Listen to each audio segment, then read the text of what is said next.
Sir हमें कैसे पता लगेगा कि सर शॉर्टकट लगाना है इस क्वेश्चन में, किस क्वेश्चन में लॉन्ग कट लगाना है, ये हमें कैसे पता लगेगा? इसका भी जवाब दूंगा अभी मैं, इसका भी आपको जवाब दूंगा। बेटा देखो होता क्या है, जब धीरे धीरे, अभी तो आप सीख रहे हो ना, पहली बार आप सीख रहे हो, जब आप इसको काफी बार कर लोगे, बहुत सारे क्वेश्चंस आपके सामने आ जाएंगे, तो आपको खुद ब खुद ये चीजें समझ आ जाएंगी। देखो होता क्या है, जब आप लोग जेईई की तैयारी या कोई भी चीज की तैयारी करते हो ना, देखो ये 11th-12th कैसे डिफरेंट है ये समझो। अभी तक हम जब पढ़ते थे, एक बार में पढ़ा, 90% चीजें एक बार में ग्रैस्प हो गई और हमने उसको, उसी के ऊपर लगभग क्वेश्चंस आए, हमने उसको सॉल्व कर दिया, एग्जाम में मार्क्स आ गए हमारे, है ना। 10th तक तो यही होता था। 11th में आके या बेटा कोई भी लाइफ में आप टफ चीज अगर पढ़े या कोई भी लर्निंग अगर आप टफ कर रहे हैं, तो ध्यान से सुनिएगा, बहुत ही मजेदार बात बताऊंगा। 4 इंपॉर्टेंट स्टेजेस होते हैं लर्निंग के। अब ये मेरा थ्योरी नहीं है, ये किसी एक महान इंसान की थ्योरी है कि भाई लर्निंग जो होती है ना वो 4 स्टेजेस में होती है। देखो कौन से 4 स्टेजेस होते हैं सर? सबसे पहला स्टेज तो होता है कि आप अपने गुरु से सीखते हैं। फर्स्ट स्टेप जो आप लोग कर रहे हैं क्लास में, अपने टीचर्स से सीखने की कोशिश करते हैं। भाई मैंने आपको वेवी कर्व सिखाया, मैंने आपको मॉड्यूलस सिखाया, तो ये हो गया आपका फर्स्ट स्टेप, लर्निंग का first step, right. First step हो गया ये। लर्निंग का दूसरा स्टेप क्या होता है? तो ये बहुत एक महान इंसान ने बोला है, उसका भी नाम बताऊंगा किसने बोला है, बहुत ही प्यारी सी चीज है, मुझे बड़ी अच्छी लगी। सेकंड स्टेप क्या होता है बेटा?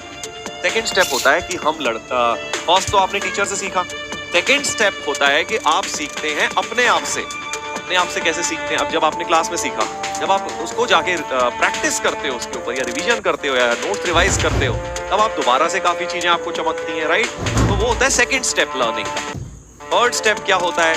थर्ड होता है बेटा जब आप लर्न तब करते हो जब आप दूसरों से लर्न करते हो। दूसरों से कैसे लर्न करते हो? जैसे मान लो कई बच्चे डाउट्स को आंसर करते हैं किसी के, जब आपस में डिस्कशन करते हो तो कई बार ऐसा होता है ना, हम किसी को समझाते समझाते हमें भी वो चीज ज्यादा अच्छी तरह से समझ आ जाती है। तो third step of learning is कि हम अपने फ्रेंड्स से या अपने कलीग से या अपने दोस्तों से समझते हैं, वो थर्ड स्टेप ऑफ लर्निंग है। फर्स्ट स्टेप क्या है? टीचर से। सेकेंड स्टेप क्या है? अपने आप से। थर्ड स्टेप क्या है? अपने कलीग से। चौथा स्टेप क्या है? कौन बताएगा सर चौथा स्टेप क्या है? जल्दी बताओ, चौथा स्टेप ऑफ लर्निंग क्या है? बहुत ही जबरदस्त है चौथा स्टेप। सोचना थोड़ा सा मुश्किल है बट एक्चुअली बहुत ट्रू है वो। हाँ बताइए। टीचर से। टीचर तो फर्स्ट स्टेप हो गया ना बेटा, अपने गुरु से या टीचर से, वो तो बस फर्स्ट स्टेप है। प्रैक्टिस। प्रैक्टिस तो सेकंड स्टेप हो गया।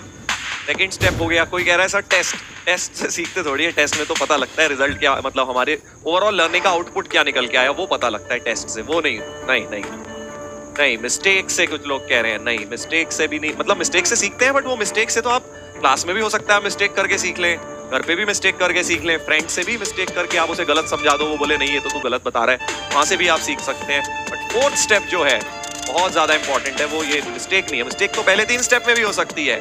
चौथा स्टेप सुन लो भाई, बहुत इंपॉर्टेंट है। चौथा स्टेप है कि आप समय के साथ सीखते हैं कुछ चीजें। चीजें कब सीखते हैं? समय के साथ सीखते हैं। अब सर ये क्या मतलब हुआ?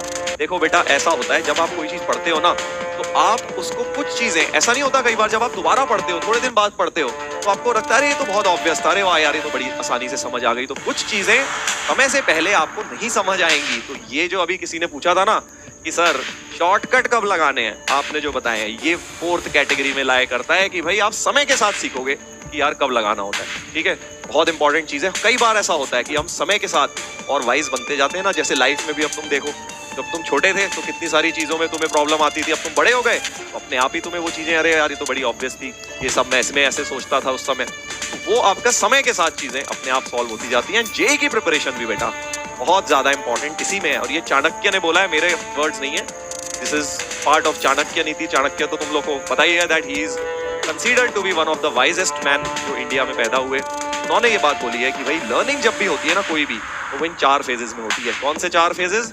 पहला सीखते हो आप टीचर से, दूसरा सीखते हो अपने आप से, तीसरा सीखते हो अपने दोस्तों से, और चौथा सीखते हो समय के साथ, राइट। तो इस बात को भूलना मत, इस बात को बिल्कुल भी ना भूलें। जो बच्चों को ऐसा लगता है ना, अरे सर ने करा दिया अब सब कुछ हो जाना चाहिए हमसे एकदम से, तो बेटा 4 स्टेप्स हैं लर्निंग के। सर ने कराया वो तो अभी 25% काम हुआ है, 25% होगा जब आप उसमें पेन घिसेंगे, दिन भर बैठ के प्रैक्टिस करोगे। 25% और होगा जब आप बाकियों को हेल्प करोगे, चैट में जब आप रिप्लाई करोगे, देखोगे यार क्या क्वेश्चंस आ रहे हैं उसको, अरे मैंने तो ऐसे सोचा ही नहीं, इसको ये क्वेश्चन आया, मुझे भी आ रहा है अब तो ये, तो वहां से भी आप सीखेंगे। और फोर्थ स्टेप, जो चीजें अभी आपको लग रहा है अरे यार ये मैं क्या करूं, ये तो टफ है, ये मैं कैसे लगाऊंगा, वो मैं कैसे करूंगी, वो अपने आप समय के साथ सारी चीजें सॉल्व आउट हो जाएंगी, वो आपको टेंशन नहीं लेनी है। चलिए, बहुत बढ़िया। तो ये अपना हो गया आपका इस बात का जवाब। जो काफी बच्चे कह रहे हैं ना कि सर ये तो हो गया, वैसा करेंगे, तो इसका मतलब 4 स्टेप्स ऑफ लर्निंग मैंने आपको आज बता दिए। बहुत ही जबरदस्त चीज है, मुझे बड़ी अच्छी लगती है ये चीज, क्योंकि बेटा ये बहुत प्रैक्टिकल चीज है। चलिए।